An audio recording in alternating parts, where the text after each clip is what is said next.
Kita buka majelis taklim pada malam hari ini. Bersama-sama bertahu di dalam hati. Mohon kepada Allah Azza wa Jalla pertolongan dan perlindungannya dari godaan syaitan yang terkutuk. Ta'awuz dimulai.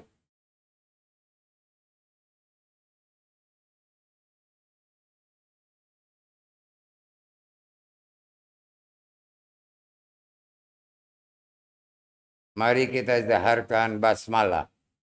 Bismillahirrahmanirrahim. Assalamualaikum warahmatullahi wabarakatuh.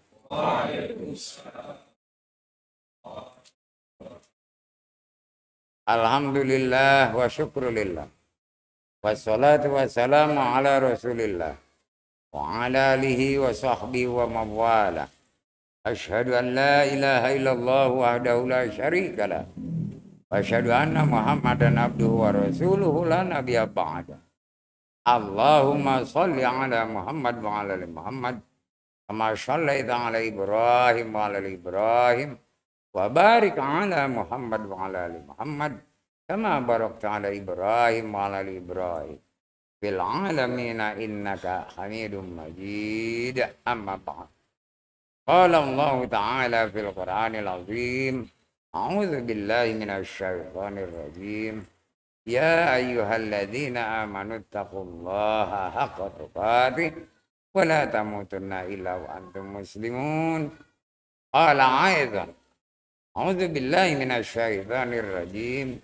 Ya ayyuhan nafsul mutmainnah irji'i ila rabbiki radiyatan mardiyah wadkhuli fi ibadi wadkhuli jannati. Sadaqallahu. Jemaah Taharudha, para pemirsa yang saya hormati, insya Allah akan dimuliakan oleh Allah Azza wa Jalla. Amin ya rabbal alamin. Saya belum tahu ini udah masuk bulan Rajab atau belum. Udah. Alhamdulillah, bulan yang dimuliakan Allah. Malam yang dimuliakan Allah. 1 bulan penuh. Dan khususnya malam Jumat ini 2 kemuliaan yang kita dapatkan dari sisi Allah apabila kita tawaddu, takarrub, dan istiqamah. Tadi ayat yang saya bacakan, a'udzubillahi minasyaitonirrajim. Ya ayyatuhan nafsul mutmainnah irji'i ila rabbiki radiyatan mardiyah wadkhuli fi ibadi wadkhuli jannati. Itu adalah suatu kebahagiaan yang hakiki bagi lahir dan batin, yang jiwanya tenang, yang sabar. Dan itu diberikan hanya kepada orang-orang yang beriman. Maka dari itu, mari kita mohon kepada Allah. Ya Allah, maafkan dan ampuni dosa kami. Begitu dosa dan kesalahan kedua orang tua kami, baik yang masih hidup maupun yang telah tiada. Berikan kasih sayang-Mu kepada mereka, sebagai mereka kasih sayang kepada kami. Dari kami sejak masih kecil sampai detik ini. Ya Allah ya Rabb, demi kebesaran nama dan agama-Mu, berikanlah kebesaran-Mu kepada kami, supaya kami tetap dalam iman Islam dan bisa mencapai derajat takwa. Takwaan hanya bagi-Mu ya Allah, dan Engkau akan ridho kepada kami. Ya Allah, ya Rabb, tidak ada daya dan upaya apa yang kami lakukan selama hidup ini tanpa izin dan pertolongan-Mu ya Allah. Maka berikanlah kepada kami jalan yang lurus dan benar dari sisi-Mu, seperti jalan orang-orang yang telah Engkau beri kenikmatan rahmat darimu ya Allah ya Allah.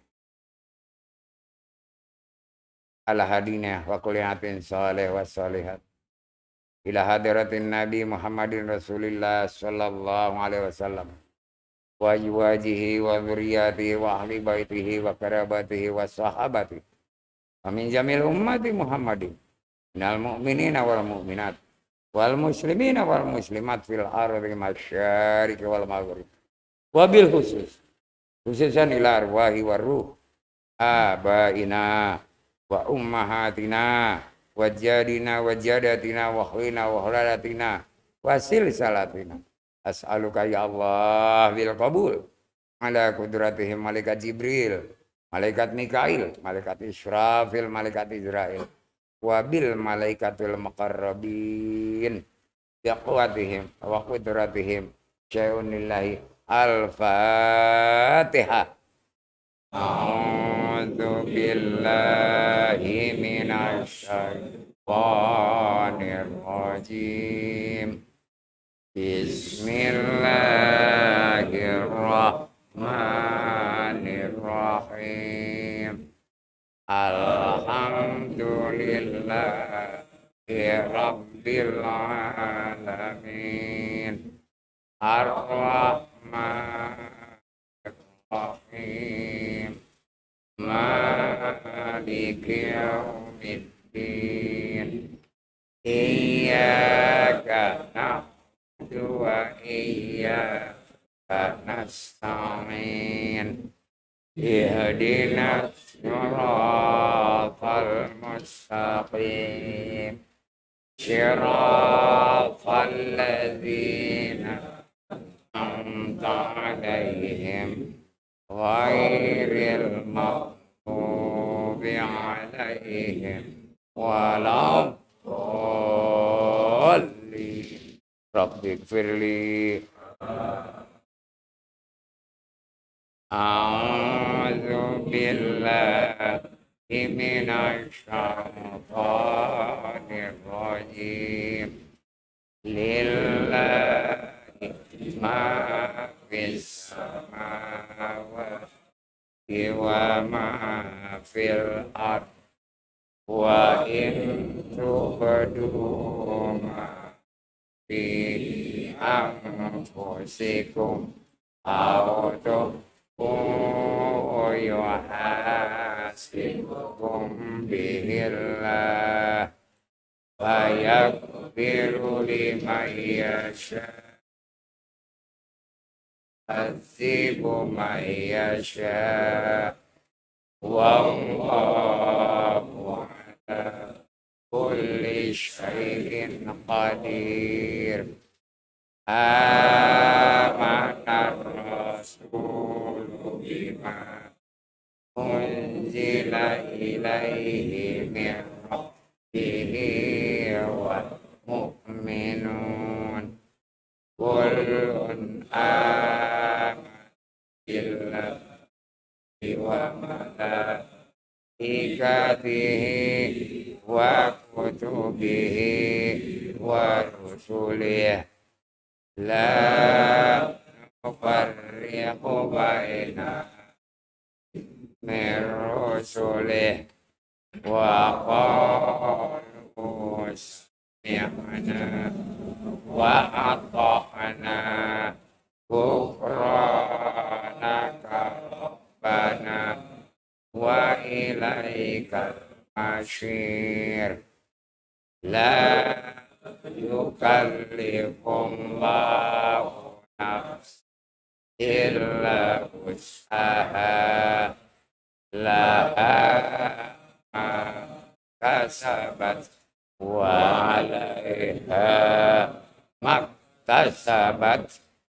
Rabbana la tu'akhidna in nasina aw akhtana. Rabbana wala tahmil alaina isran kama hamaltahu alal ladzina min qabl ayatina Rabbana wala tuhammilna ma fatalana bih wa'fu anna waghfir lana anta maulana wansurna alal qaumil kafirin. Sadaqallahul wa sadaqa rasuluhun nabiyul habibul karim wa nahnu ala dzalika minasyahidin wasyakirin walhamdulillahi rabbil alamin. Jamaah salim marida, para pemirsa yang saya hormati, insyaallah dimuliakan oleh Allah Azza wa Jalla. Amin ya rabbal alamin. Malam ini saya sampaikan tentang kebahagiaan atau bahagia. Dan itu sifatnya gaib. Hanya bisa dirasakan, dinikmati oleh diri pribadi masing-masing. Tidak bisa diceritakan kepada orang lain. Dan kebahagiaan ini tidak semua orang bisa mendapatkan. Kecuali 3 orang yang termasuk diberi kebahagiaan. Pertama, orang yang sobat. Kedua, orang yang bertakwa. Ketiga, orang yang soleh.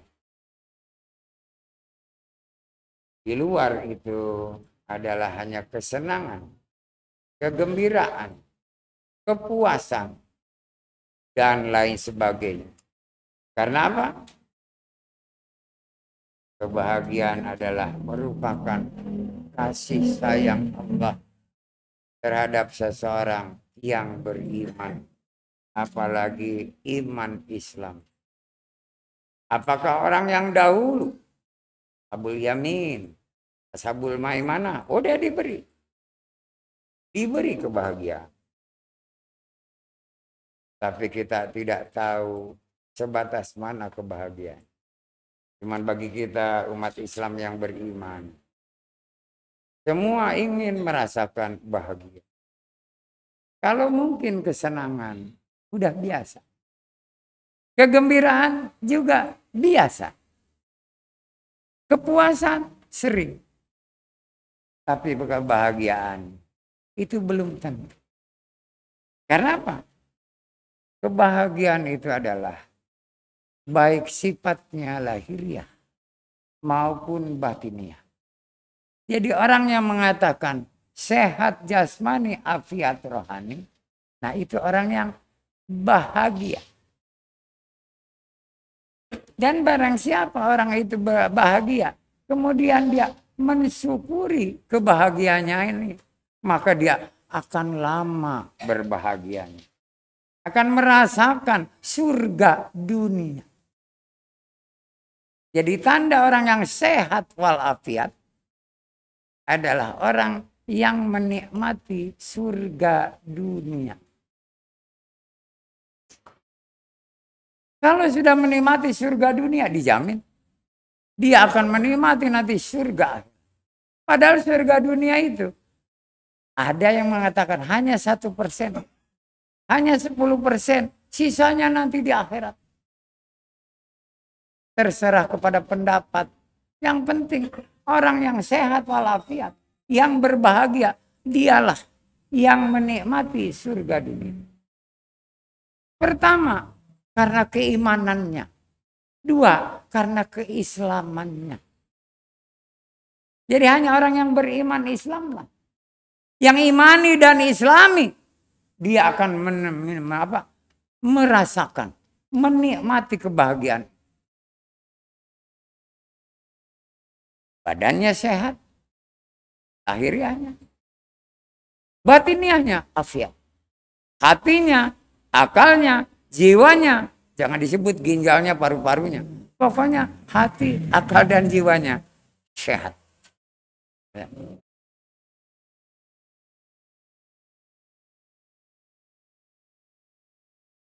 kesehatan jasmani bisa dirasakan dan dilihat oleh orang lain. Bagaimana dia akan bahagia kalau jasmaninya sendiri ada penyakit? Tapi kalau penyakit itu berupa cobaan, ujian dari Allah, dia tetap bisa bahagia. Kalau dia mensyukuri nikmat Allah dengan apa yang diujinya oleh Allah.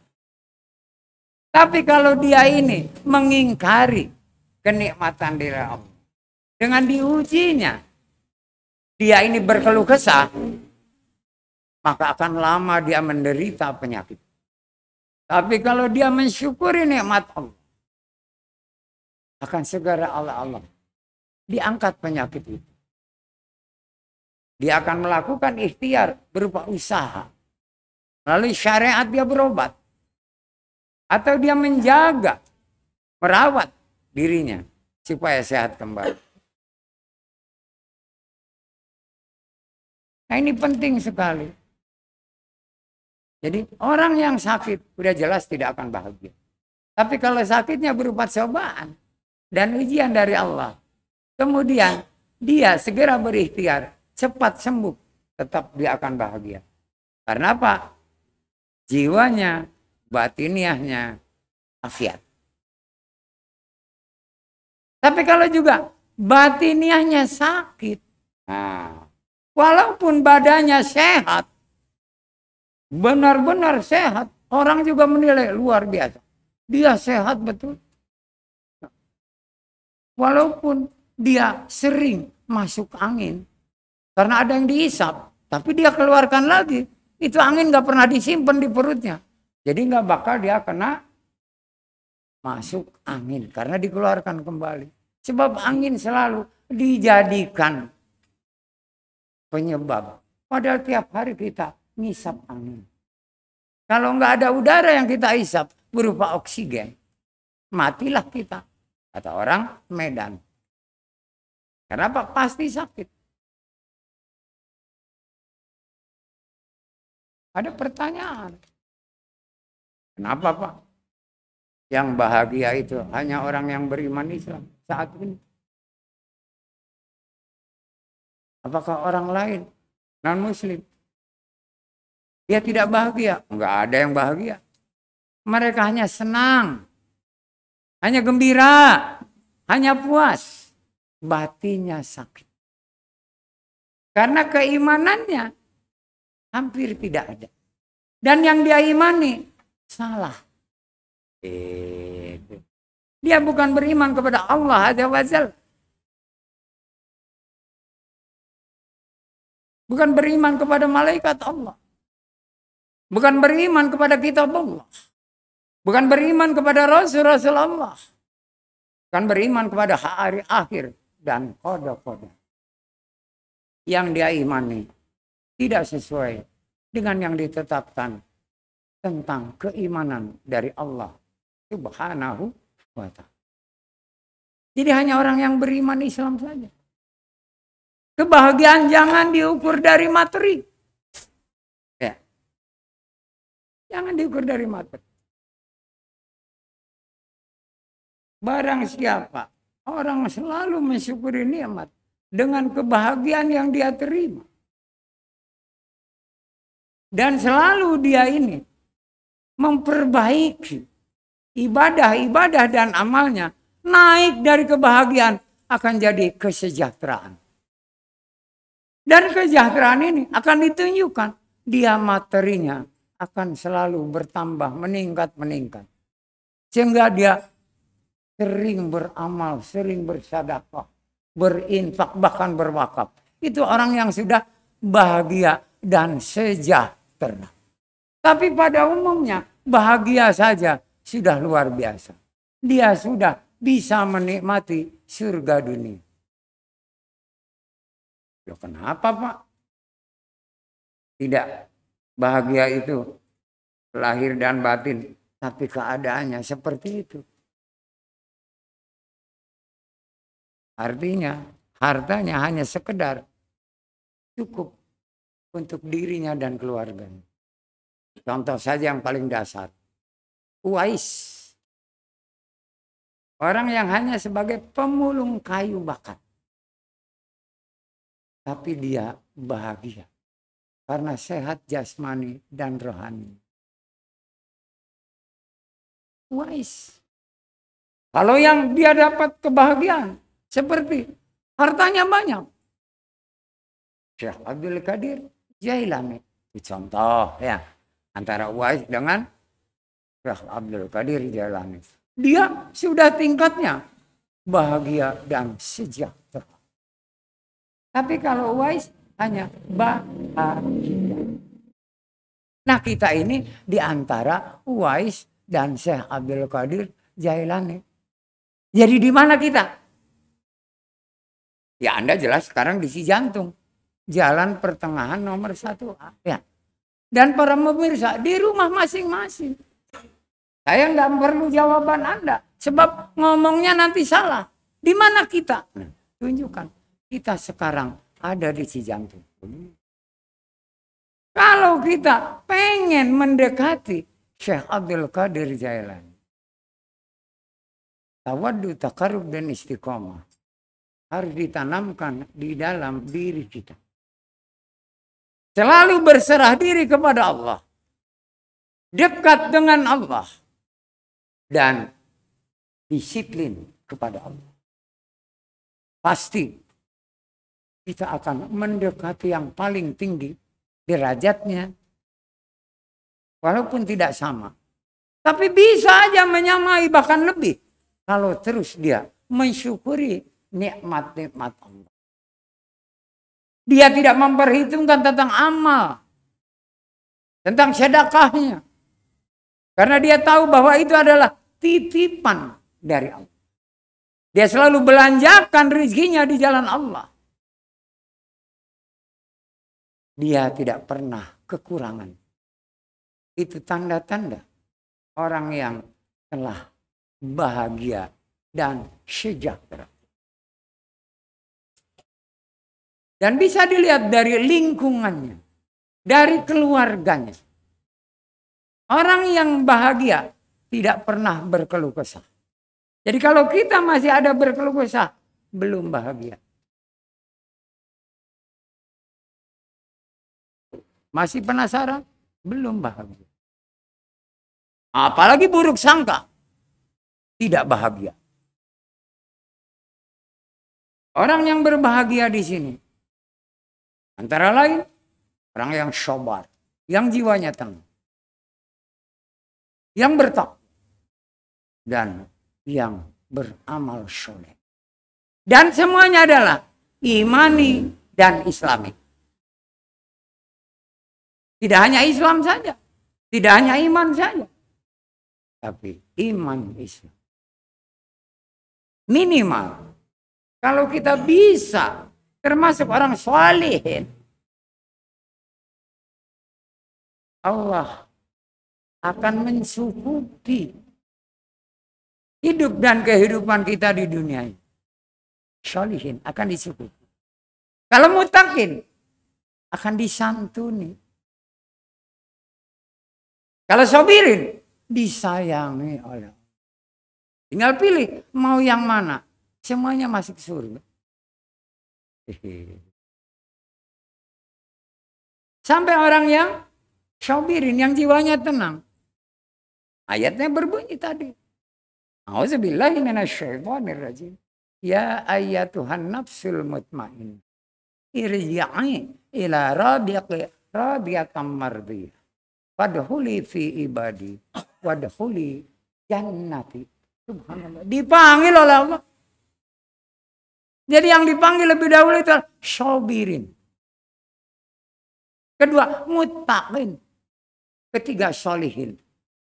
Nih, kenapa didoakan oleh orang-orang yang lagi beribadah sholat? Orang-orang sholihin supaya cepat jadi muttaqin dan sabirin.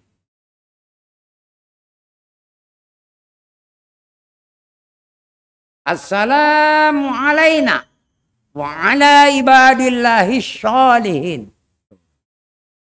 Supaya dia dari soleh jadi muttaqin. Gitu ya. Pengen saya sebetulnya bertanya kepada jamaah atau pemirsa, tapi tidak bisa. Karena apa?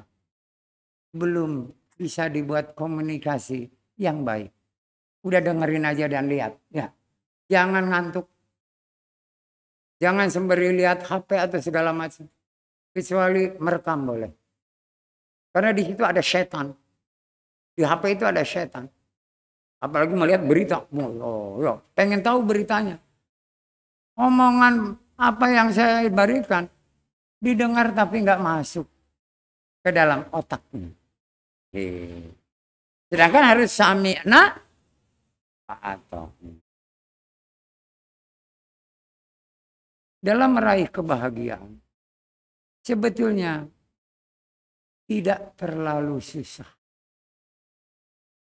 Banyak orang, waduh berat sekali Pak. Enggak berat. Kamu enggak pernah ngejinjing atau memikul.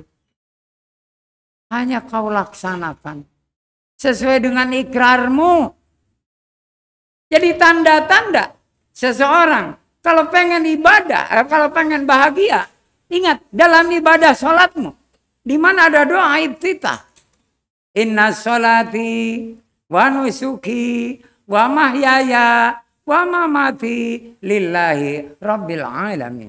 La syarika lahu wa bidzalika umirtu wa ana minal muslimin. Itu tanda-tanda orang yang ingin bahagia. Tapi harus konsekuen. Benarkah ibadahnya? Benarkah salatnya? Benarlah hidup dan kehidupannya? Hanya bagi Allah. Juga matinya berserah diri kepada Allah. Kalau benar, dia akan meningkat. Bisa jadi sholihin. Bisa jadi mutakin. Bisa jadi sabirin. Ibu-ibu terutama. Kadang-kadang karena kesibukan. Entah di dapur. Entah dalam bepergian, belanja atau apa saja. Ingat. Apabila sudah dekat ke waktu sholat, buru-buru. Persiapkan diri. Kalau bisa awal waktu. Minimal tepat waktu aja deh. Jangan akhir waktu. Karena itu tanda-tanda peningkatan ibadah kita. Untuk mencapai derajat tadi. Bisa bahagia. Kalau kebahagiaan sudah kita terima. Insya Allah. Kita mensyukurinya terus tanpa henti. Akan dapat kesejahteraan. Sejahtera itu abadi. Abadi. Jadi kebahagiaan bukan diukur dari materi. Bahkan bukan juga diukur dari tingkat kesehatan. Tapi itu juga jadi dasar. Karena sehat walafiat. Dan orang-orang yang bisa memelihara dirinya, kesehatannya, dijamin. Dia akan bahagia. Karena dengan sehat jasmani, ibadahnya minimal tumaninah. Termasuk juga amal dan sedekahnya tumaninah. Tidak ada beban. Artinya tumaninah ini tidak ada beban. Dalam sholat ruku sujudnya enak. Tidak merasa sakit pinggang. Tidak beser. Tidak segala macam. Tidak vertigo. Tidak migrain. Maka kesehatan itu awal untuk meraih kebahagiaan. Apabila sehat jasmani. Kemudian juga rohaninya sehat. Di mana dia selalu rohaninya ini dibekali, diisi dengan keimanan. Dengan mendekatkan diri. Menyerahkan diri kepada Allah. Membaca Al-Quranul Karim. Mentafsirkannya. Mengerti. Apalagi faham. Dia amalkan dari apa yang dia baca. Sesuai dengan kemampuannya.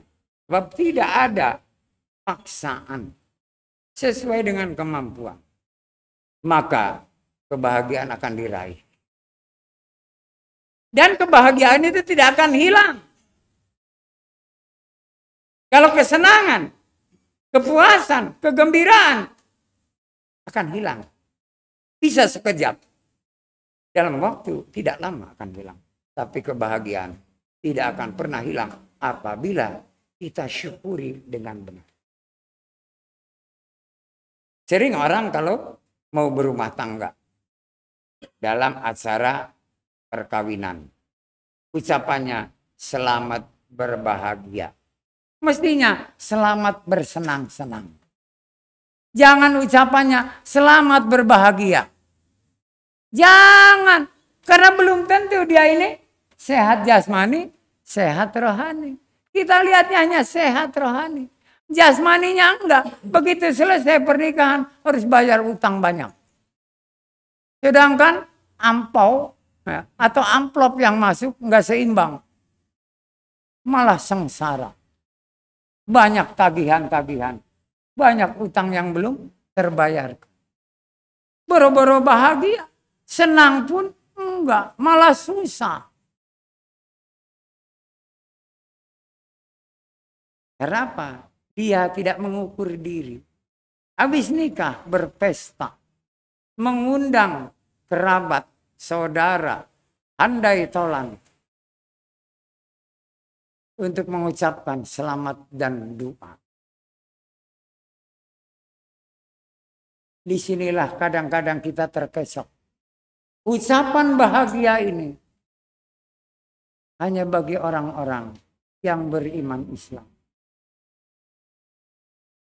Semoga senang dan bergembira. Silakan kepada siapa. Tapi kebahagiaan hanya diraih oleh orang yang beriman Islam. Jangan melihat siapa dia. Karena apa? Bahagia itu gaib. Gaib. Tapi nyata. Orang kelihatan hidupnya sederhana. Bersahaja. Tapi kok enggak ada masalah. Nanya kepada kiri kanan. Atau di mana tiap kerja. Enggak pernah berhutang. Tidak pernah ada masalah. Selalu baik.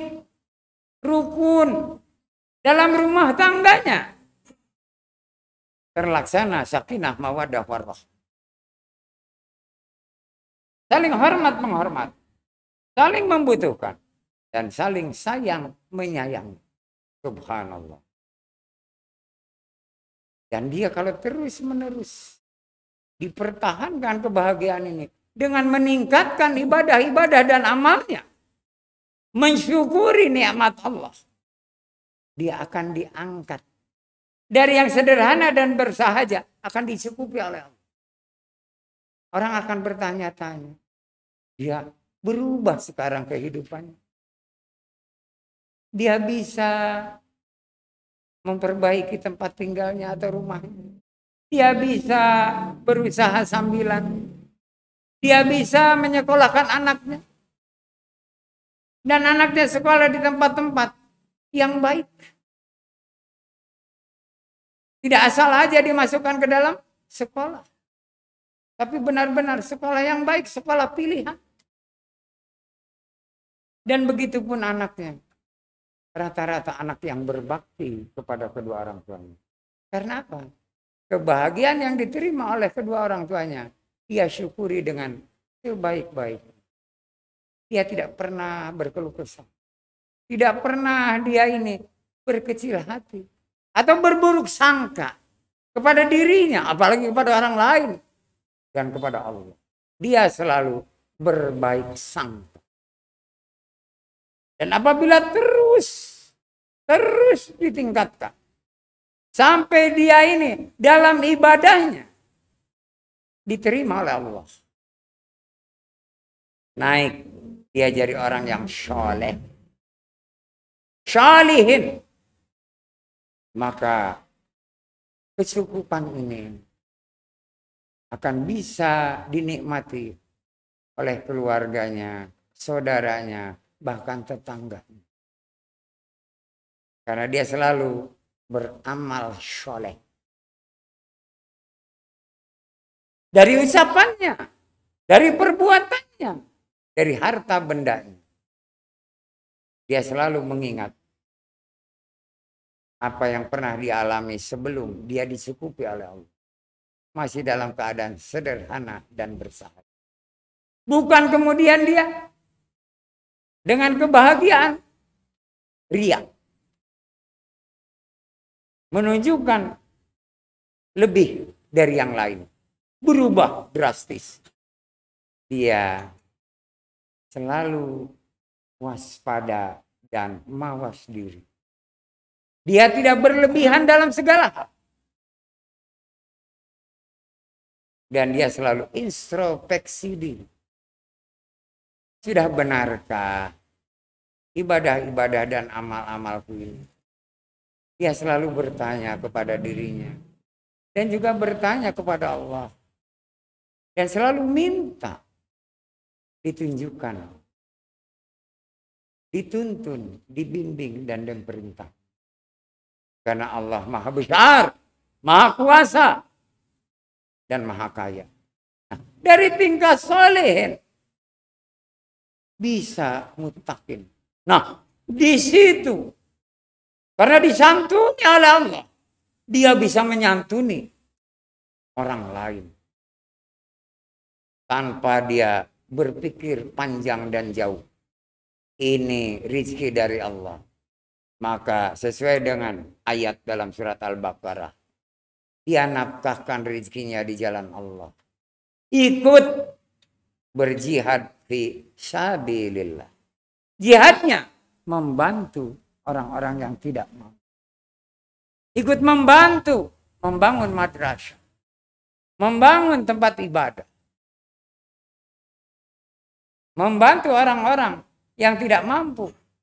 Untuk anak-anaknya yang melanjutkan sekolah. Tapi dia juga pilih amalnya tidak asal beramal. Amalnya tepat sasaran. Jadi orang yang muttaqin ini adalah orang-orang yang beramal, amalnya tepat sasaran. Yang bermanfaat di dunia wal akhirah. Sebab kalau tidak tepat sasaran, akan ada teguran peringatan dari Allah. Akan diberinya musibah oleh Allah. Musibah yang pertama adalah diberinya penyakit. Yang tidak akan bisa terdeteksi oleh siapapun. Hasil labnya tidak akan sama satu rumah sakit dengan rumah sakit yang lain. Obatnya juga bingung yang memberikan resep. Dan tidak akan pernah sembuh. Dan ini harus introspeksi. Bahwa dia merasa benar beramal. Cuman salah sasaran. Dia harus segera bertaubat. Taubatan nasuha. Setelah bertobat, dia harus banyak melakukan amal sedekah. Yang tidak pernah terputus. Sesuai dengan kemampuannya. Apa yang ada, dia amalkan, dia sedekahkan. Demi kemaslahatan umat. Maka penyakitnya, teguran dari Allah akan diangkat. Kesehatannya akan berangsur-angsur pulih. Sudah tidak ada lagi beban dalam dirinya atau fisiknya. Jiwanya tenang kembali. Dadanya lapang. Hatinya terang benderang. Akalnya cerdas. Itu tanda-tanda orang muttaqin yang karena salah dalam beramal. Dia akan ditegur oleh Allah. Bukan dicoba. Bukan diuji. Bukan diazab. Tapi ditegur. Dan kalau dia menyadari bahwa punya kesalahan. Dan kesalahan ini fatal. Maka segera bertaubat. Taubatan nasuh. Dia memperbaiki amal-amal yang telah dia buat, dia kerjakan. Dia selalu beristighfar. Dan selalu mohon petunjuk kepada Allah. Benarkah amal yang saya keluarkan ini tepat sasaran? Sebab dia lupa. Enggak bertanya kepada Allah. tentang amal yang akan dikeluarkan. Dia mengikuti perasaan, mengikuti hatinya, ada rasa kasihan, ada rasa kasihan, nggak tega. Nah, ini bahaya. Biarin orang mengatakan teganya, nggak ada masalah. Karena tidak tepat sasaran. Bahkan dihujat dan segala macam. Biarkan. Sebab dirinya lah yang nanti akan merasakan akibatnya. Jadi jangan mendengarkan omongan atau pendapat orang lain. Disinilah pentingnya kita selalu dekat dengan Allah. Berbicara dengan Allah melalui Al-Quranul Karim. Sebab tidak ada pembicaraan dengan Allah. Hanya dengan Al-Quran.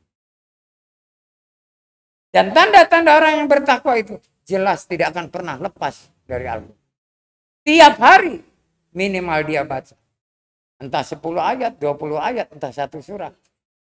Waktunya entah pada maghrib, pada isya, pada subuh, zuhur maupun asar. Dia selalu membaca Al-Quran. Karena ingin selalu dekat dengan Allah. Dan kalau udah dekat dengan Allah, hati dan jiwanya syahdu. Sehari aja nggak ketemu, ada rasa rindu. Disinilah penting. Kesyahduan itu. Karena kita dekat dengan Allah. Berkomunikasi dengan Allah.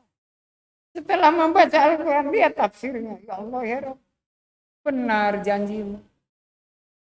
Benar apa yang kau katakan atau firman. Semuanya terbukti dengan nyata dan jelas. Tidak ada keraguan sedikit pun. Maka dia akan rubah hidup dan kehidupannya. Sesuai dengan jalan Al-Quranul Karim. Petunjuk, tuntunan, bimbingan, dan perintah dari Allah. Ketaatan kepada Allah dan Rasulnya dia tingkatkan. Rasa malu dan takut kepada Allah dia jaga benar. Karena Allah maha melihat, maha mendengar, maha mengetahui. Maka dia selalu beristighfar, selalu bertasbih, selalu bersholawat.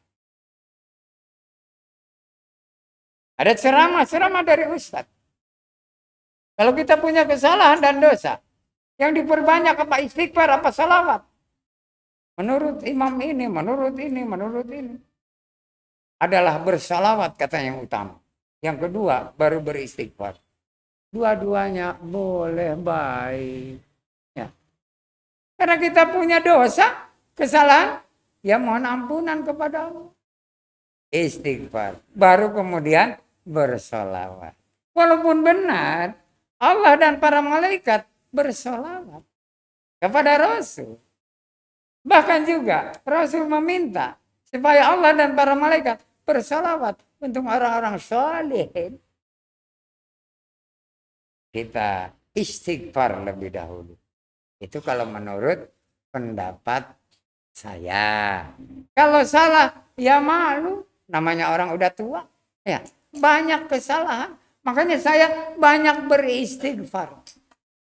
Kalau kata orang sana Batak, istighfar. Kalau orang Jawa bilang apa?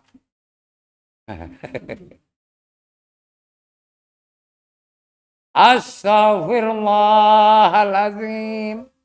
Alladzi la ilaha illa huwal hayyul qayyum wa atubu ilaih. Taubatan nasuha. Jangan mengulang kembali. Kesalahan maupun dosa. Tinggalkan. Ada rasa penyesalan. Itu taubatan nasuha. Di sini kebahagiaan itu akan bisa diraih oleh kita yang mengaku diri kita beriman Islam. Tinggal kita nilai sampai sejauh mana keimanan kita. Sejauh mana keislaman kita. Oh, saya udah jauh banget Pak. Sudah sampai ke irian. Itu bukan jaraknya. Ya. Tapi perbuatan kita, istiqomah kita dalam keimanan dan keislaman itu tunjukkan. Seperti Anda sekarang berkumpul dalam satu majelis talabul ilmi, tanda-tanda keimanan Anda, ketaatan Anda kepada Allah dan Rasulnya. Maka sebagai orang Muslim, kata Rasulullah SAW, ada 2 keuntungan yang bakal kau raih kalau engkau benar keimanan dan keislamannya. Pertama, akan dipanjangkan umur. Yang kedua, dimudahkan dalam mencari rezeki. Bukan mudah rezekinya, dalam mencari. Enggak akan orang duduk aja tanpa usaha datang rezeki. Belum tentu. Harus dengan usaha dari ikhtiar. Dimudahkan. Begitu keluar pintu saja, langsung dapat rezeki. Kebetulan kita bawa motor. Bang, tolong anterin deh ke Anda. Dapat duit ya. Padahal kita bukan ojek. Karena dia buru-buru. Ternyata dikasih duit segepok. Segini. Walaupun itu ribuan. Ya, kalau segini kan banyak. Oh, subhanallah. Karena apa? Dia benar-benar istiqomah. Disiplin kepada Allah. Dalam keimanan maupun keislaman kita. Nah, kalau sudah bahagia, berarti kebahagiaan sudah kita rasakan, kita raih. Bisa dikatakan kesejahteraan.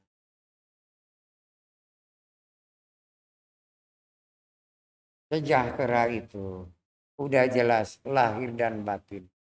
Bukan lagi dicukupi, disantuni oleh Allah. Dan kita bisa menyantuni orang lain.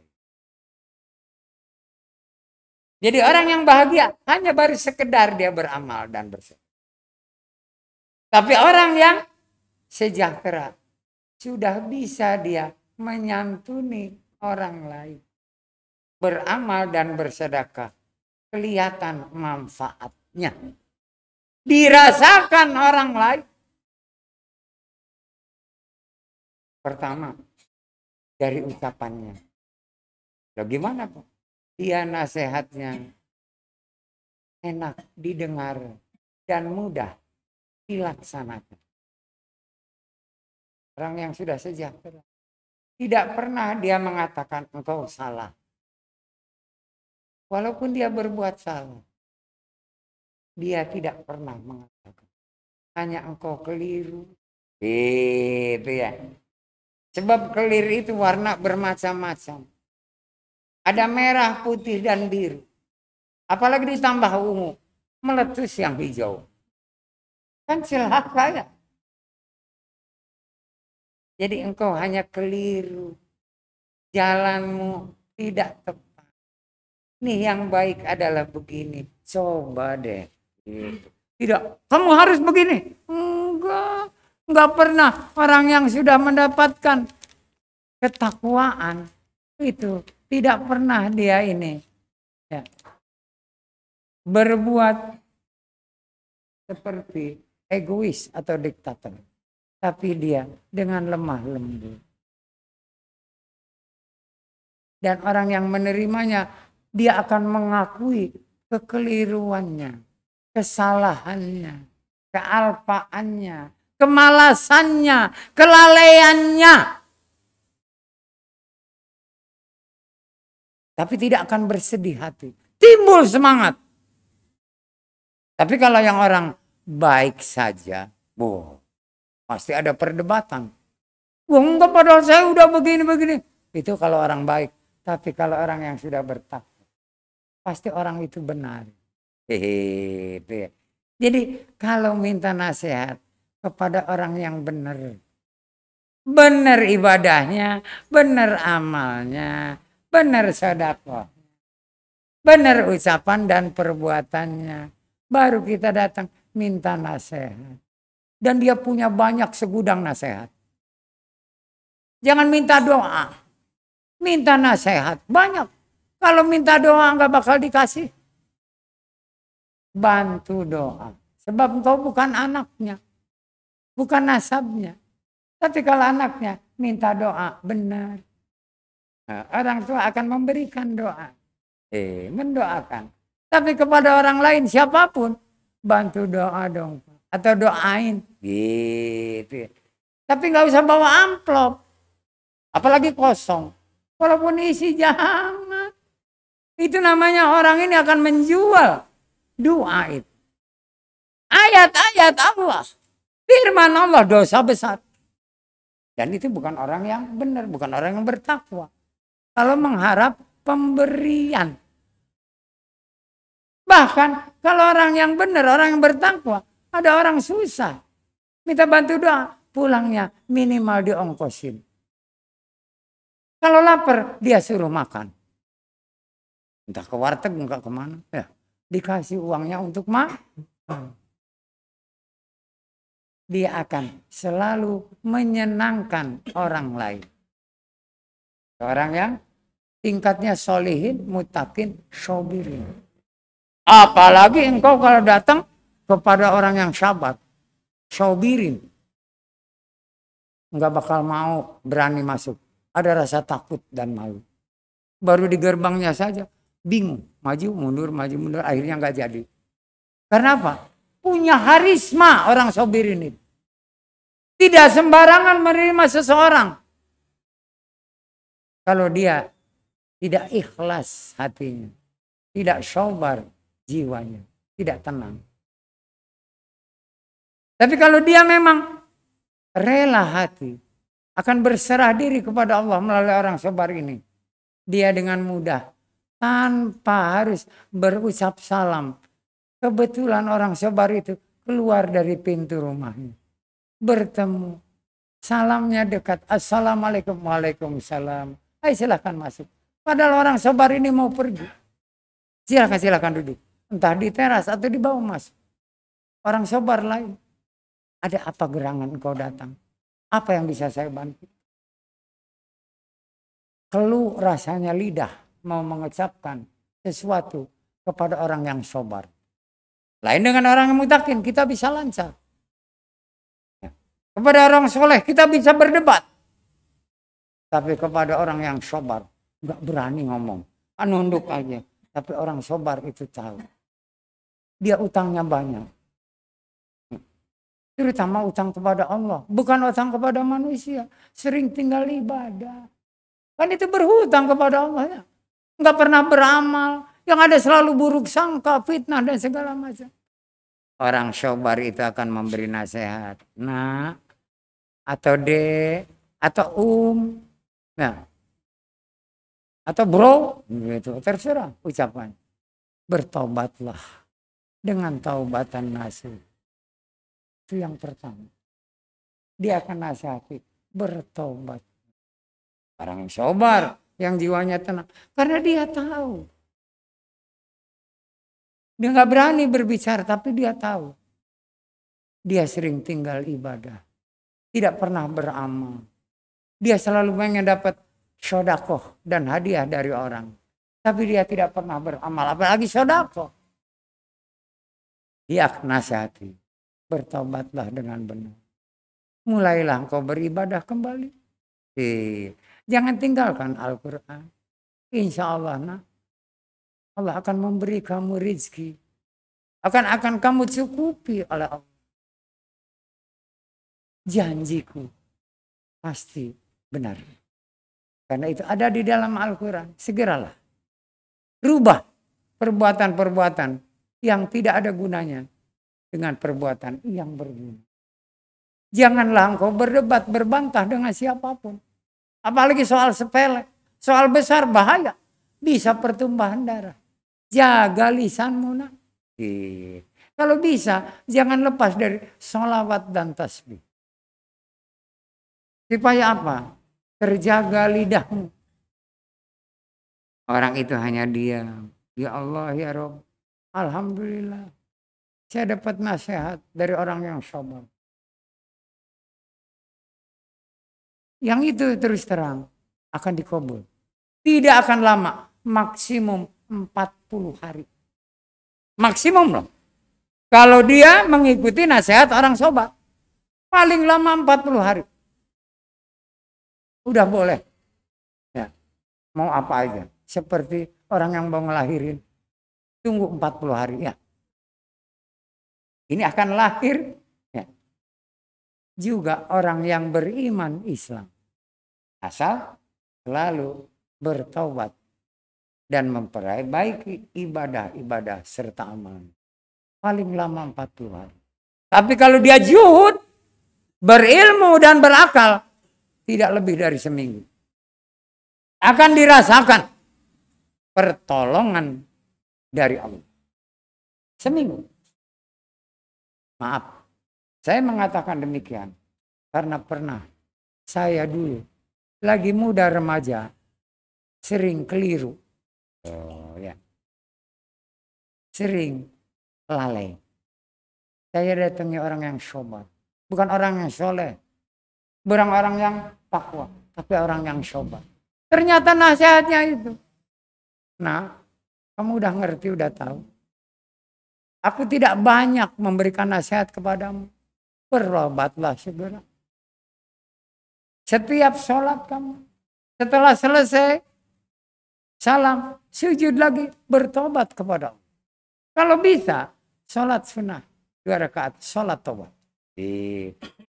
Saya jawab insya Allah. Banyak istighfar. Banyak bersalawat.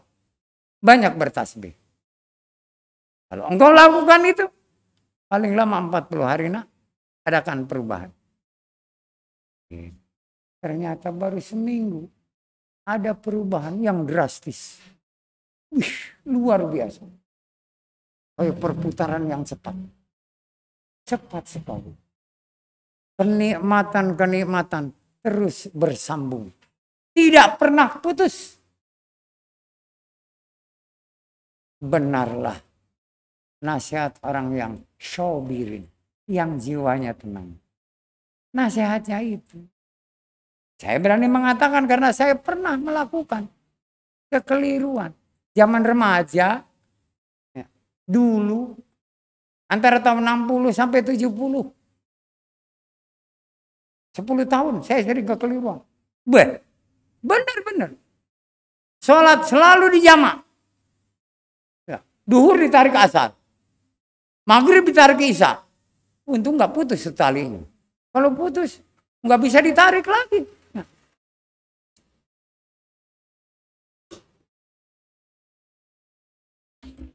Sebab kekeliruan ini awalnya dari kelalaian.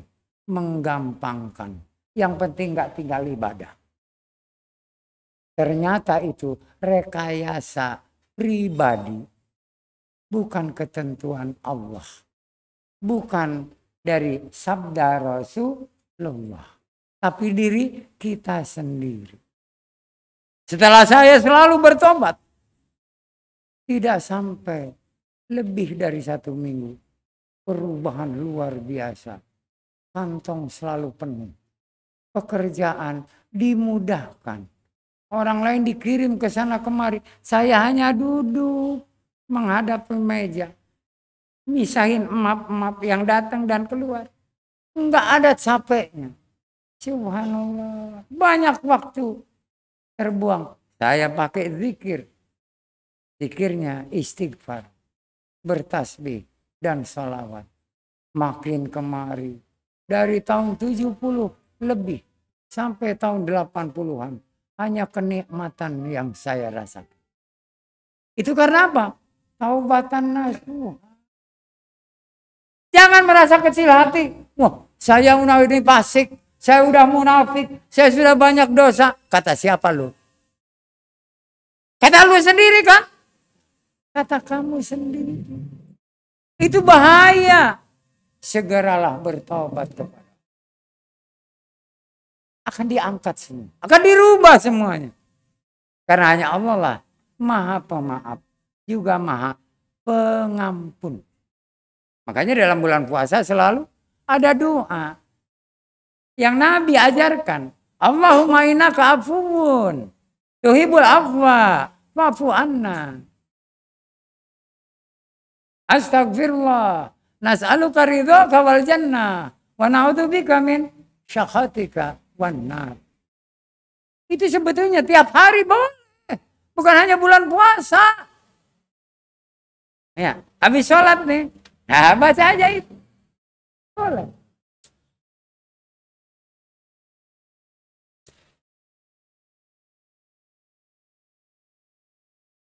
Karena semua yang kita lakukan, umumnya manusia ingin mencapai kebahagiaan.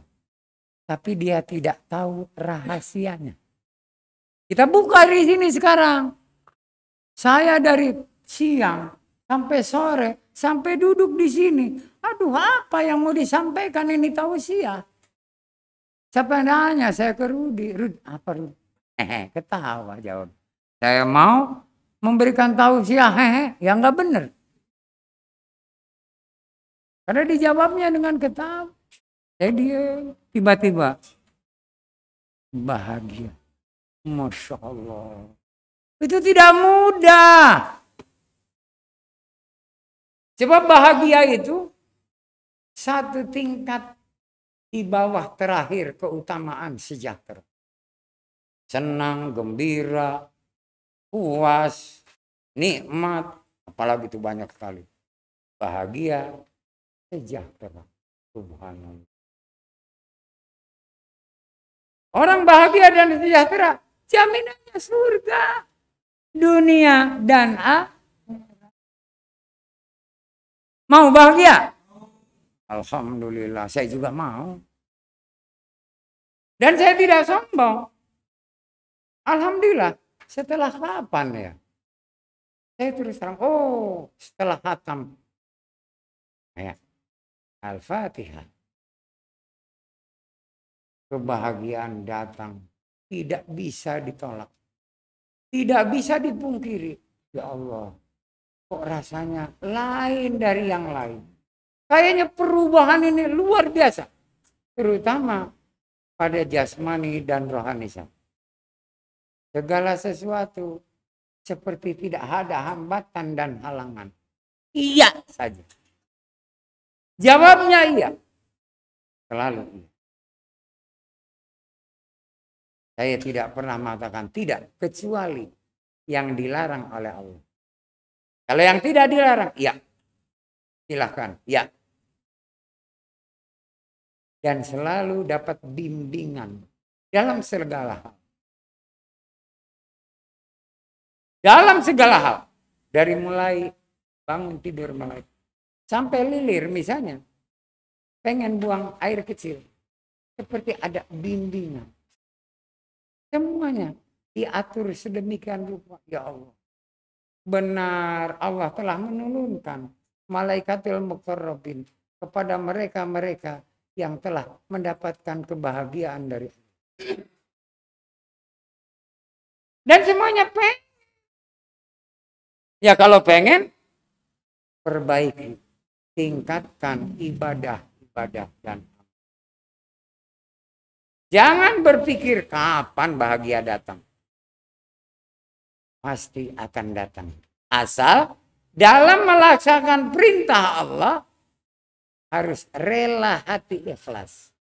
Dalam melaksanakannya harus jiwa tenang. Coba. Itu akan menerima kebahagiaan. Begitupun sebaliknya. Tinggalkan, jauhi yang dilarang oleh Allah. Dahulukan yang wajib dari yang sunnah. Selalu sucikan dirimu, baik lahir maupun batin. Waspada, jaga kesehatanmu. Mawas diri, jaga mulutmu. Salamatul insan fi hifdzi lisan. Karena keselamatan seseorang tergantung dari ucapannya. Seperti hal keluarga Pak Budiman yang kena musibah, di mana istrinya divonis gagal ginjal menurut dokter, di mana dia diperiksa. Karena apa? HB-nya rendah, tensinya tinggi, kadar gulanya tinggi. Ini kalau nggak cuci darah, harus operasi. Yang paling bagus adalah sangkok ginjal. Pak Bud, katanya gitu ya. Pak Budiman.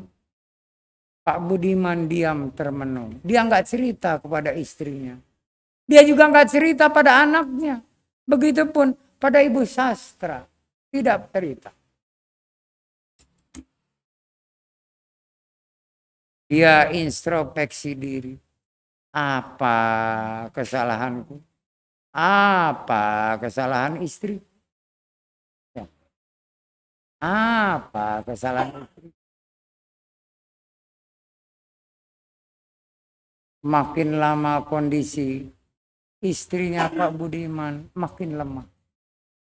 Terpaksa cuci darah.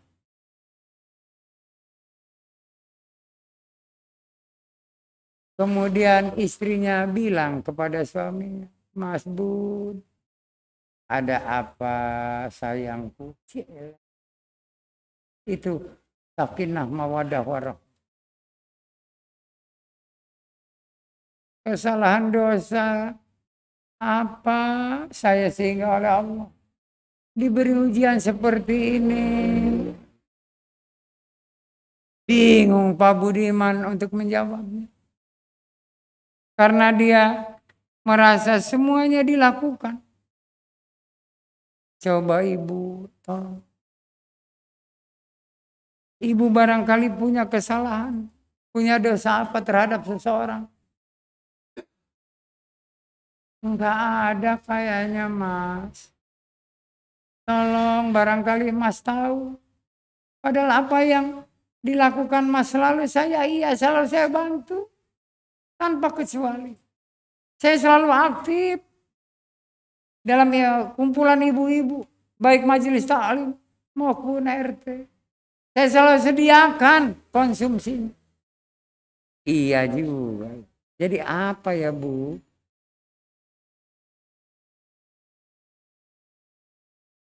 Bu Budiman menangis. Badannya lemah. Tidak kuat untuk berdiri. Terpaksa harus duduk di kursi roda. Didorong oleh Pak Budiman. Mau kemana dia yang membantu. Tidak boleh orang lain. Sayangnya suami kepada istri. Karena tahu istrinya bakti kepada suami. Balasannya dia berikan kasih sayang. Subhanallah. Itu benar-benar keluarga yang sakinah mawaddah. Begitu dia ngelewati kamar anaknya lagi bermain. Pergi ke tempat teman-temannya yang sekian tahun gak bertemu. Teman sekolahnya. Dua-duanya pergi. Dia lewat.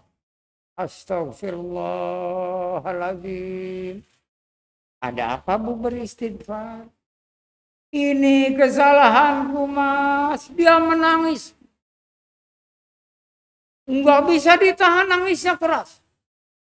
Cuma tidak meraung. Sabar sayang. Kenapa?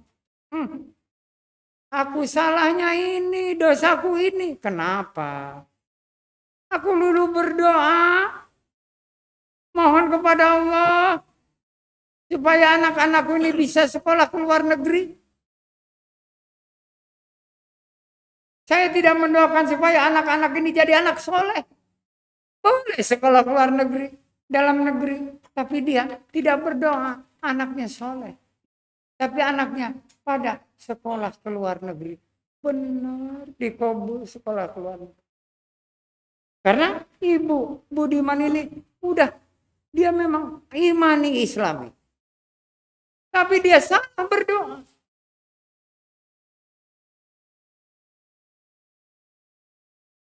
Oh jadi itu Bu. Iya. Habis apa lagi? Saya salah. Buktinya itu anak. Ngaji belepotan. Sholat seling tinggal di sana. Pergaulannya kita nggak tahu. Ini buktinya bini hari belum pada pulang. Mending kalau dia sholat duhur di temennya. Atau di musola di masjid. Dia dekat ke asar. Ya Allah ya Rob. Jadi ibu pernah berdoa seperti itu. Iya, setiap habis sholat, ya Allah, saya pengen anak-anak saya sekolah ke luar negeri. Ya ampun. Dan saya tidak pernah mendoakan supaya anak soleh. Artinya anak itu yang berbakti kepada kedua orang tuanya kalau anak soleh. Tapi kalau anak yang pintar belum tentu. Belum tentu.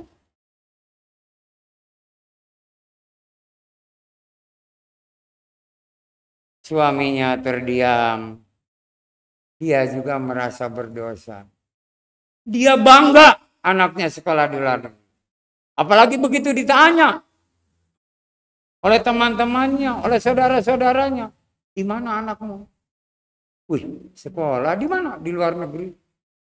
Subhanallah. Hebat ya kan gitu. Ada kebanggaan.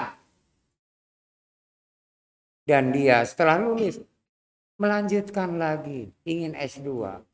Kalau bisa S3 sampai S4. Terakhir S lilin. Karena lilin kalau dinyalain makin lama makin habis. Menerangi orang. Tapi buat dia akan hancur. Jadi bagaimana Bu? Ayo kita ke kamar lagi. Iya Pak. Udah ditemukan. Kesalahan mungkin ini dari saya. Bapak juga, Papa juga salah Bu. Bapak nggak pernah mendoakan anak kita jadi anak soleh. Anak yang berbakti. Tapi memang doakannya Pak. Anak saya yang jadi anak pintar. Bapaknya ngedoain anaknya anak pintar. Ibunya ngedoain anaknya sekolah keluar negeri. Dia lupa terhadap amanah Allah dan Rasul. Taatlah kepadaku, kata Allah. Dan taatlah kepada Rasulku. Ati Allah wa ati'ur Rasul. Maaf ya, minum lebih lah. Karena Pak Budiman haus.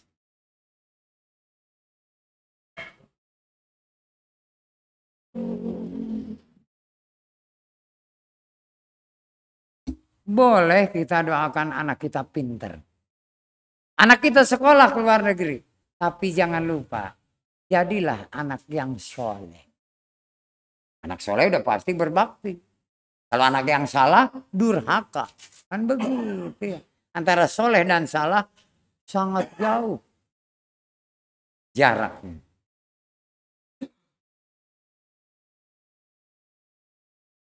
Baiknya gimana Pak? Ya, saya akan pikirkan. Saya akan pikirkan. Saya akan rembuk dengan anak-anak itu. Mumpung dia di sini masih agak lama. Baiknya bagaimana untuk kesembuhan ibu. Dan akan diceritakan kekeliruan yang pernah kita perbuat.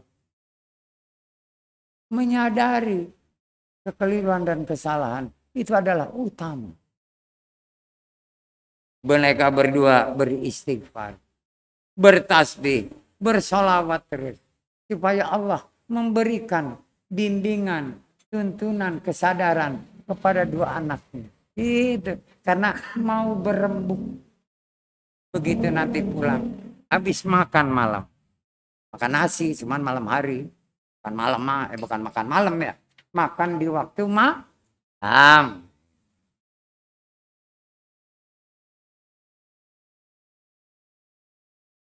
Pas menjelang maghrib.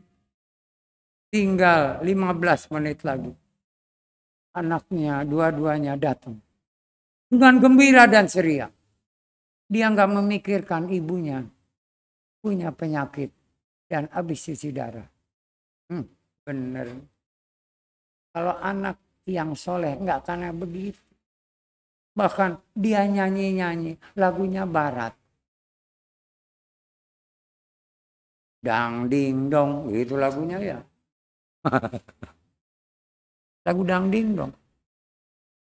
Begitu udah masuk, dia gubrak mobil di sana. Dia kemudian pada mandi. Udah azan maghrib, yang satu masih lagi mandi. Ayahnya sudah siap. Di musola yang ada di dalam rumahnya, ruangan dijadikan musola. menunggu kehadiran anaknya untuk berjamaah. Sampai dipanggil, "Nak, cepet. Takut waktunya habis." "Oh iya, Pak." Baru datang. "Ayo iqomah. Yang nomor 2, iqomah. Ayo berdiri di belakang Bapak. Ibu tetap di kursi roda dan di sebelahnya Bu Sasto dengan anak."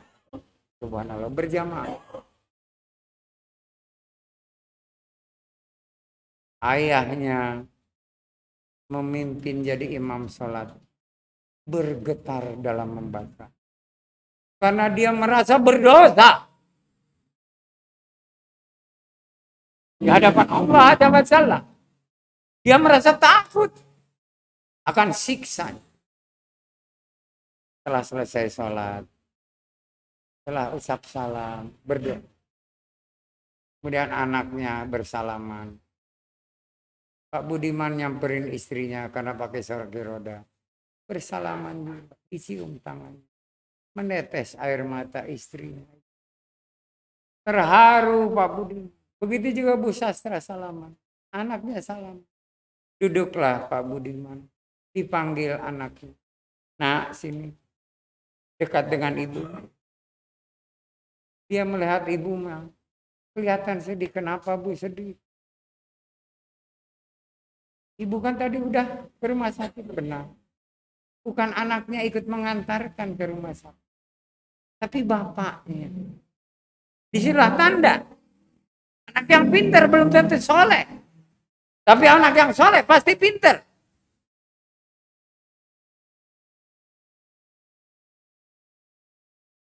Dia hanya nanya, "Bagaimana perkembangannya, Bu?" Ibunya tidak menjawab.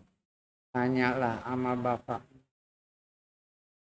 Bapaknya menjawab, "Nak, ibumu divonis oleh dokter gagal ginjal. Yang terbaik itu adalah cangkok ginjal. Sementara sebelum cangkok harus cuci darah. Karena HB-nya rendah." Diam anaknya. Dan ginjalnya harus sama. Dan kata dokter ahli ginjal, yang sama ginjalnya adalah anak laki-laki. Anak laki-laki. Karena genetik dari ibu. Lambungnya, ginjalnya, dan livernya sama. Itu ya. Pada bengong anaknya.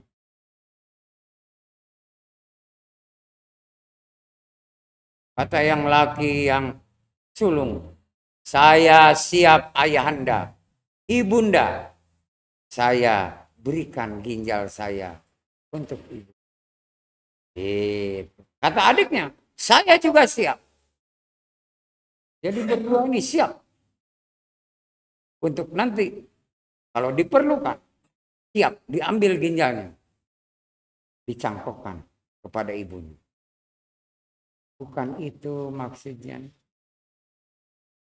Ini semua karena kesalahan dan dosa ibu serta ayah. Loh, dosa kesalahan apa ayah? Ibunda nangis anaknya dua-duanya. Kenapa ibu? Salah apa, dosa apa? Diceritakanlah oleh ayahnya. "Anakku yang aku sayang. Ayah selalu berdoa. Mohon kepada Allah. Supaya engkau jadi anak yang pinter. Pinter, bukan cerdas. Pengen pinter. Ibumu selalu berdoa. Supaya kamu sekolah ke luar negeri. Terus gimana ayah?" Semua doa ayah dan ibu dikabul oleh Allah. Kamu pinter. Kamu sekolah di luar negeri. Diam anak. Dan dia pernah mendengar dari ustadz. Zaman dia masih sekolah SMP. Bahwa doa kedua orang tua bagi anaknya akan dikabul oleh Allah. Terima kasih ayah. Terima kasih ibu. Di mana kesalahan dan dosa ayah serta ibu? Nangis ibunya. Dipeluknya ibunya oleh kedua anaknya. Ibu jangan menangis. Kami jadi sedih. Kesedihanmu juga itu akibat saya, nak. Ayahnya diam tertunduk sembari meneteskan air mata. Begitupun ibu Sastra. Terharu melihat kedua anak ini memeluk ibunya dengan tangisan. Apa dosa ibu, Bu? Aku berdosa, nak, kepada Allah. Dan juga berbuat salah kepadamu. Ibu gak salah kepada saya. Benar, nak, kata kamu enggak.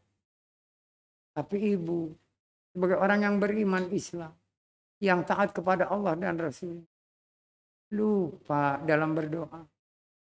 Aku tidak mendoakan engkau sebagai anak yang soleh. Diam tuh anak. Akhirnya anaknya yang nangis. Nangis sesegukan. Sembari dua-duanya memeluk lutut ibunya. Maafkan, Bu, maafkan kami. Kami tidak bisa berbuat lebih dari apa yang kami kerjakan.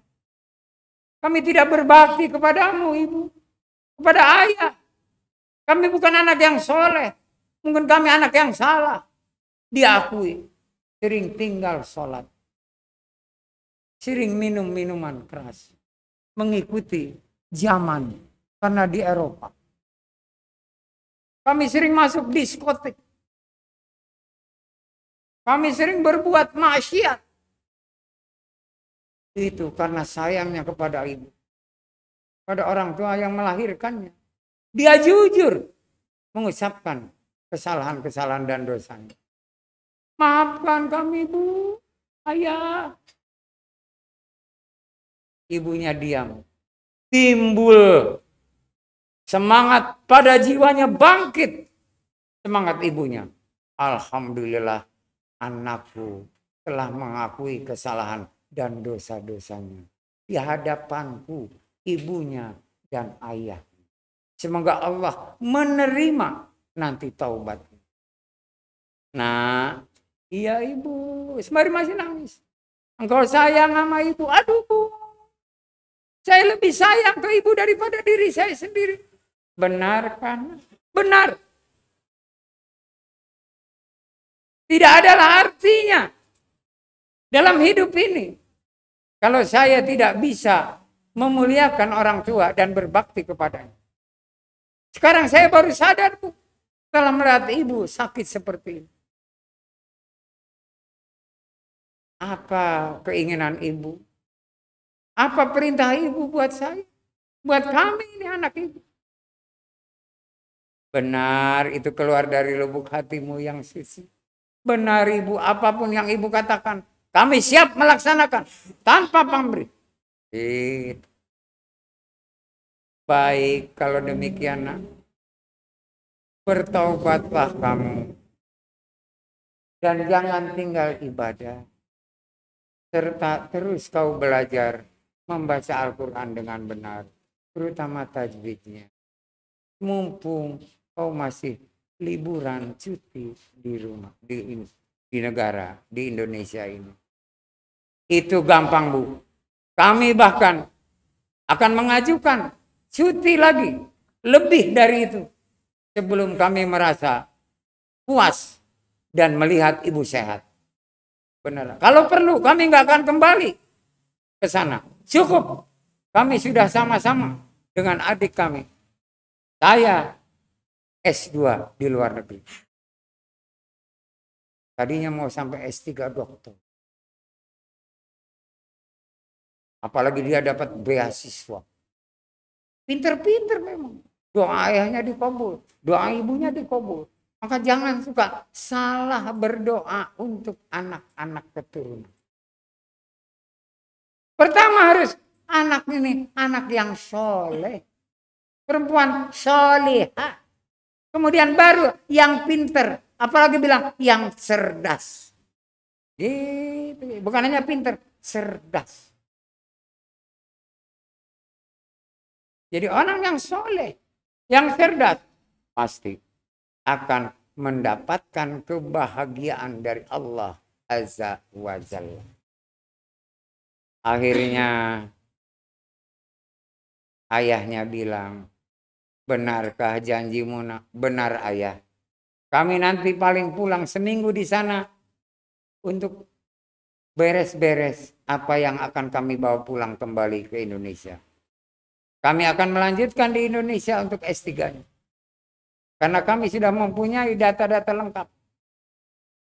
Tinggal mempersiapkan disertasi. Ya Allah, hebat banget ya. Janjimu tolong tepatin demi membahagiakan ibumu dan menyenangkan ayah. Benar ayah, kami siap. Dan tolong carikan ustadz untuk ngajarin ngaji saya. Ya, besok juga ada. Tuh, di madrasah depan itu. Banyak ustadz yang siap untuk mengajarkan membaca Al-Quran. Sampai tajwidnya benar. Alhamdulillah. Kamu dek, satu. Kamu, satu. Kami akan ikut mendengarkan kata ayah dan ibu. Alhamdulillah, terima kasih ayah, bunda. Saya berjanji bukan hanya kepada ayah dan ibu, kepada Allah Azza wa Jalla. Dan para malaikat mendengarkan. Semoga saya istiqomah. Demikian kata anak. Si ibu ini tiba-tiba bisa berdiri. Bu, jangan berdiri. Aku capek duduk aja dari tadi. Ini berdiri kuat. Benar bu? Benar, kuat. Ingin melangkah. Ayo dituntun. Bisa melangkah. Yang tadinya nggak ada tenaga sama sekali. Udah ibu duduk lagi, ntar dulu. Aku pengen jalan. Mundar mandir di musola ruangan itu. Terus duduk kembali. Alangkah gembiranya dan senangnya Pak Budiman. Lihat istrinya bisa berjalan lagi. Walaupun nggak jauh. Yang tadinya sama sekali. Jangan kata jalan. Berdiri aja nggak bisa. Bu, sudah bu istirahat. Enggak. Saya akan tetap duduk di sini menunggu waktu Isya. Saya pengen sholat Isya awal waktu. Benar kata Pak Budiman. Biarlah nanti makan setelah sholat Isya. Kamu sudah lapar nak? Belum. Kamu? Alhamdulillah Pak. Di teman-teman saya disuguhi snack, makanan-makanan kecil. Sehingga apa? Belum lapar. Alhamdulillah. Padahal ayahnya Pak Budiman udah lapar.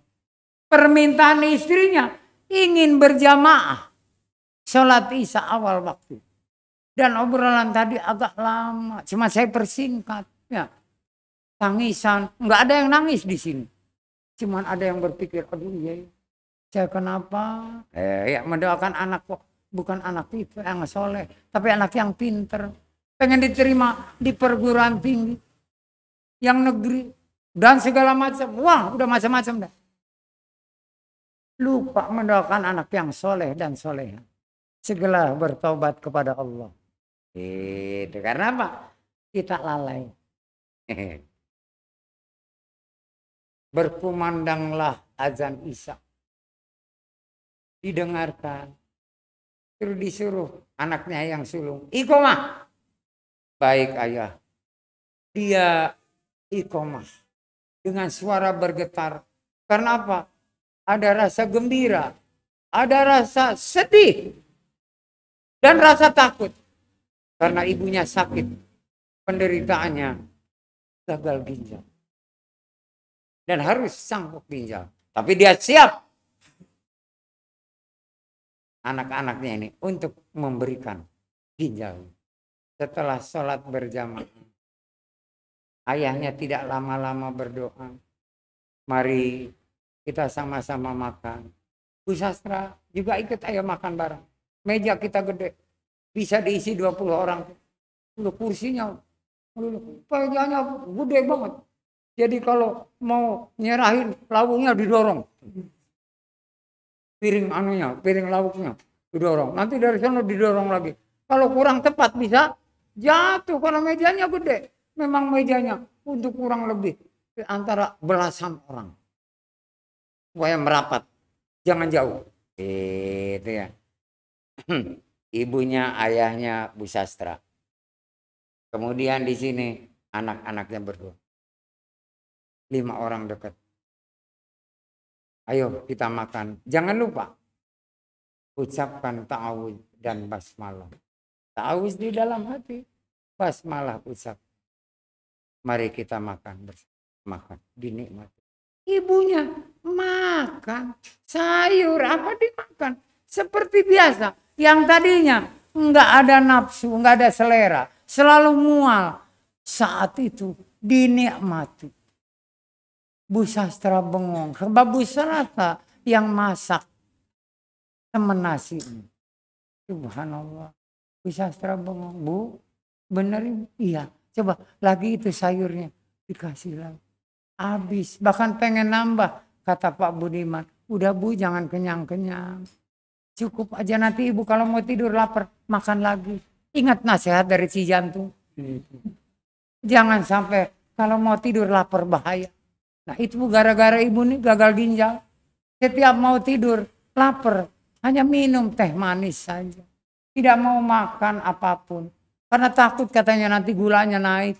Padahal enggak. Ya gula masih 15.000 per kilo. Enggak naik, enggak. Ini ceritanya.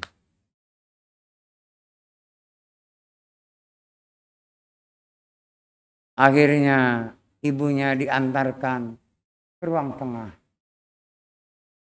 Aku perasaannya ada perubahan, Mas. Apa perubahan? Kayaknya sudah mampu nih untuk berjalan. Aduh, jangan memaksakan diri, Bu. Enggak, tolong Mas. Dibimbing aja, digandeng aja. Ingat kayak dulu pacaran. Jadi ketiak Ibu dipegang. Tapi jangan ke depannya ya, di ketiaknya saja. Oh, itu lama dulu. Kita lagi pacaran katanya ya. Sampai ke depan-depan dari ketiak gitu ya. Karena pengen tahu ada enggak kan gitu. Sebab ada yang kempes tuh ya. Ada kebetulan. Gunung Sarinya ada.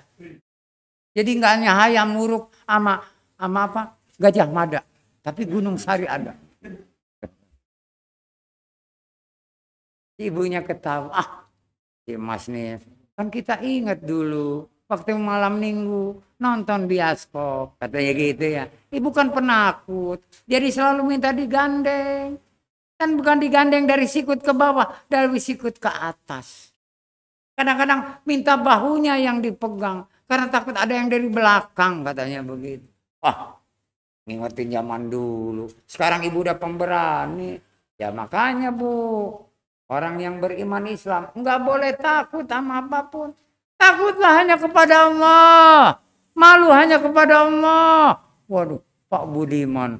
Luar biasa imani dan Islam. Akhirnya dibimbing. Anak yang lihat. Loh. Bener.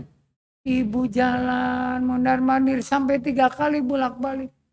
Enak Mas, lututku nggak sakit lagi, napasku nggak megap-megap lagi. Tapi aku ingin ke kamar mandi Mas, pengen buang air kecil, ayo. Pakai kursi roda enggak, dibimbing aja. Aduh nanti jatuh, enggak Mas, yakin. Oh, karena bilang yakin, dituntun, dibimbing oleh suami.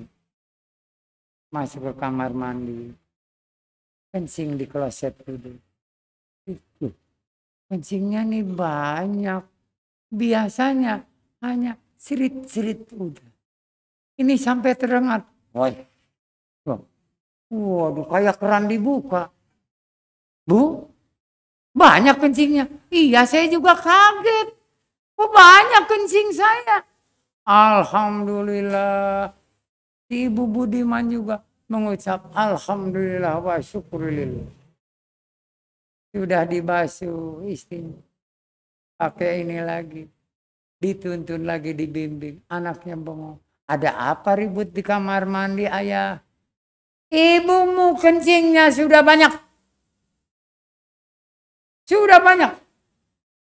Dokter menyarankan sehari semalam minum cukup 3 gelas saja.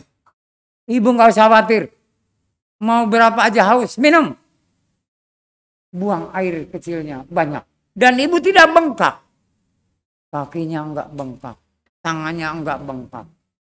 Begitu ya. Ibu ini bersemangat. Tapi jangan lupa Bu, itu obat diminum. Karena kita ikhtiar. Anjuran dokter harus diikuti. Iya baik. Dia untuk obat tensinya, untuk obat gulanya, untuk pengencer darahnya, vitaminnya, diminum semua. Karena dokternya ahli. Benar-benar dokter ginjal. Minggu depan ibu harus ke dokter lagi. Iya Bu, kami ikut mengantar, kata anaknya. Ibu sastra juga nggak pengen ketinggalan. Saya juga pengen ikut, katanya. Aduh, nanti yang di rumah siapa? Oh iya, udah Bu Sastra di rumah aja. Kasihan anaknya nanti ditinggal ini.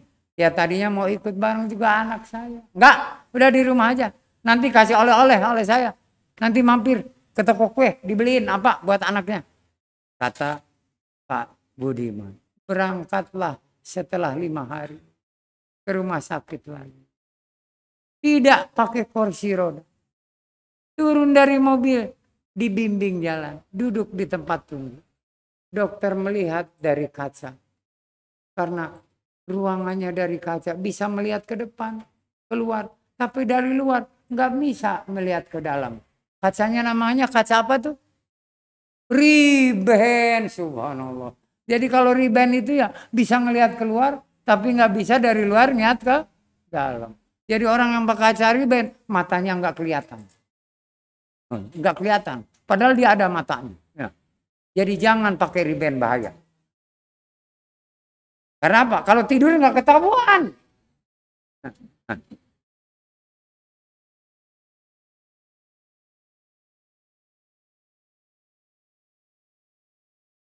Begitu gilirannya.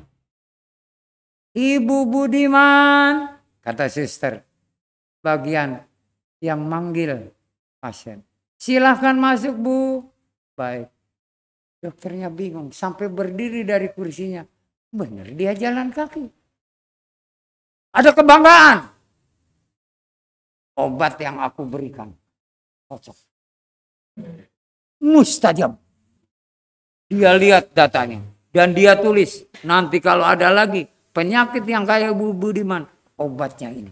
Ya, dia yakin pada obatnya. Dia nggak tahu rahasia yang terpendam. Yang ada di keluarga Pak Budiman. Gitu. Obat ini hanya syariat. Hakikatnya komunikasi dengan Allah. Begitu. Untung nggak dikasih obat nyamuk. Kalau dikasih obat nyamuk kan celaka ya. Mustajab katanya. Karena ini penyebabnya dari nyamuk.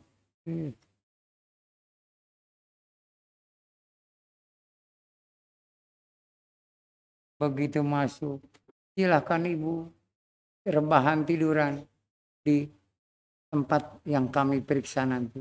Iya, bisa naik. Ini benar, Ibu Budiman jalan. Ya dokter lihat sendiri, kata Pak Budiman. Enggak pakai kursi roda. Alhamdulillah tidak, dokter. Udah berapa hari? Udah 5 ke 6 hari ini. Ya, dokter. Enggak percaya. Gitu ya. Sebab dalam ilmu kedokteran tidak mungkin. Gitu. Karena HB-nya di bawah 7. Hanya 5, sekian. Kekentalan darah. Oh. Tapi ternyata bengkak juga enggak. Diperiksa kakinya. Diperiksa wajahnya. Diperiksa tangannya. Baru dia kemudian pakai stetoskop.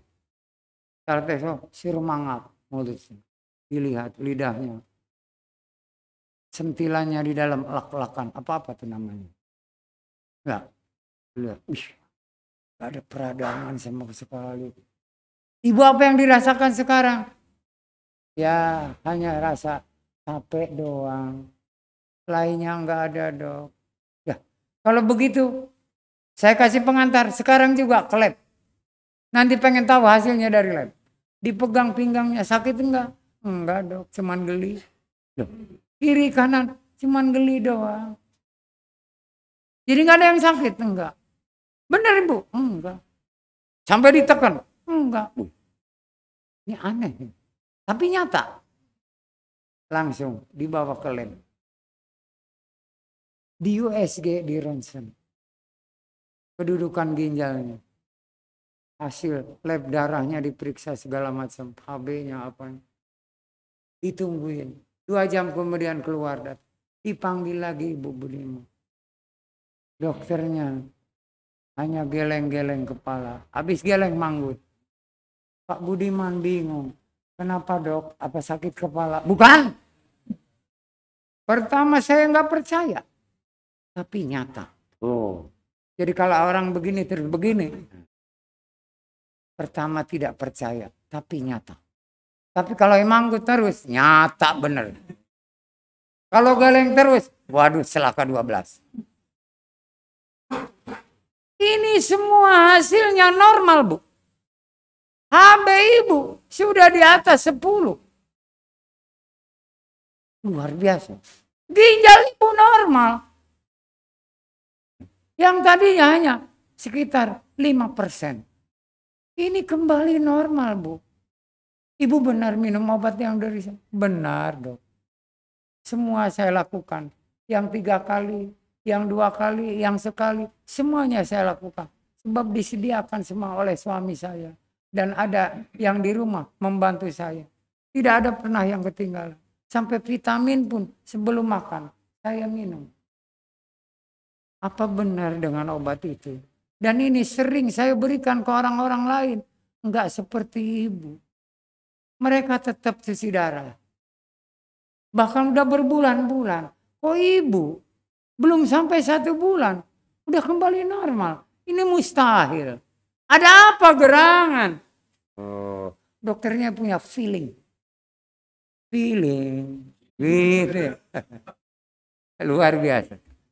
Karena sering dengerin lagu-lagu barat. Tolong ceritakan apa yang diperbuat ibu dan bapak di rumah. Maaf Pak Dokter. Saya nggak berani mengatakannya. Wih, rahasia itu sampaikan ke saya. Supaya apa? Saya bisa juga nanti menyampaikan ke pasien yang lain. Seperti apa yang dilakukan bapak dan ibu. Keluarga di rumah. Supaya cepat sembuh. Kasihan mereka yang sakit. Itu. Saya juga kadang-kadang pesimistis. Sebab semua yang kesini itu rata-rata gagal ginjal. Begini Pak Dokter, mohon maaf. Pak Dokter muslim atau non muslim? Oh, mau menceritakan tentang itu. Saya muslim. Lihat aja nih jidat saya sampai hitam. Saya kalau sujud itu lama. Kadang dikusak-kusak katanya. Biar kelihatan ahli sujud. Padahal saya kebentir ke pintu. Kayak gitu. Oh begitu dok. Begini dok. Kami mempunyai kesalahan dan dosa dalam keluarga. Terutama saya dan istri saya ini. Sering dalam ibadah. Dan berdoa kepada Allah. Istri saya selalu minta anaknya sekolah ke luar negeri. Dan saya selalu minta anak saya pinter. Bagus? Iya. Kata dokter. Tapi saya salah. Kenapa saya tidak mendoakan anak saya soleh dan cerdas? Loh. Itu hebat banget. Jarang katanya orang tua mendoakan anaknya soleh dan cerdas. Kalau pinter dan sekolah di luar negeri itu umum. Saya juga dulu begitu. Orang tua saya mendoakan saya sekolah ke luar negeri. Dan pinter memang benar. Tapi akibatnya ibu inilah yang kena. Saya enggak, atau enggak tahu kalau Allah nanti memberikan juga teguran kepada saya. Kata Pak Budi, oh jangan Pak Bud, jangan sakit. Alhamdulillah. Dan anak saya selama di luar negeri banyak berbuat dosa dan maksiat. Sering tinggal ibadah. Subhanallah. Ngucaplah dokter ahli ginjal ini. Untung saya dulu di sana tidak pernah tinggal ibadah. Jadi dokter ahli ginjal ini nggak pernah tinggal ibadah, malah sering sholat malam. Kalau habis tidur bangun sholat tahajud malam itu. Dia benar-benar nggak disangka itu dokter ahli ginjal. Dia ibadahnya tekun luar biasa. Ya Allah, pantas sampai jadi ahli ginjal.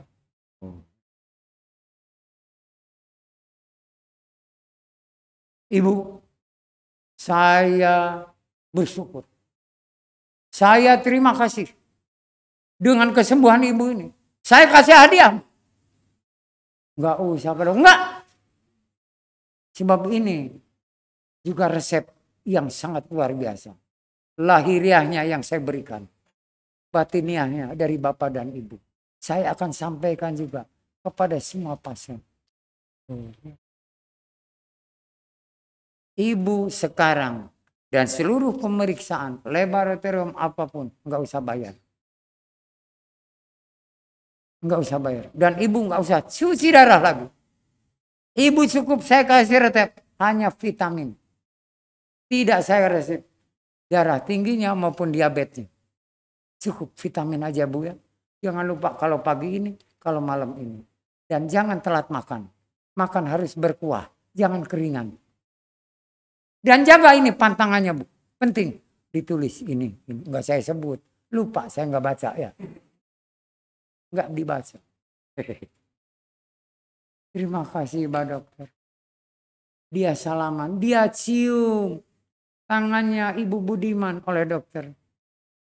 Saya harus mencium tangan Ibu. Tolong izinkan. Saya anggap Ibu sebagai orang tua saya. Pak Budiman juga tolong. Ulurkan tangannya, saya mau cium tangannya. Dan kau anak-anaknya, aku anggap saudaraku. Cie. Jangan kau tolak kalau aku datang nanti berkunjung ke tempatmu nak. Baik Dok, kapan-kapan main? Iya, pasti saya bermain ke sana. Saya ingin lihat keluarga kalian. Ini keluarga yang benar-benar jadi contoh untuk orang lain. Demikian yang bisa saya sampaikan pada malam hari ini. Mudah-mudahan bermanfaat. Khususnya buat diri saya dan keluarga. Umumnya buat Anda, para pemirsa dan yang hadir pada majelis taklim di malam hari ini. Yang benar semuanya dari Allah. Yang salah dari diri saya pribadi. Saya mohon ampunan kepada Allah Azza wa Jalla.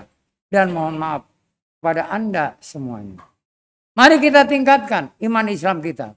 Untuk mencapai derajat takwa. Semoga Allah ridha kepada kita. Wabillahi taufiq wal hidayah. Wassalamualaikum warahmatullahi wabarakatuh.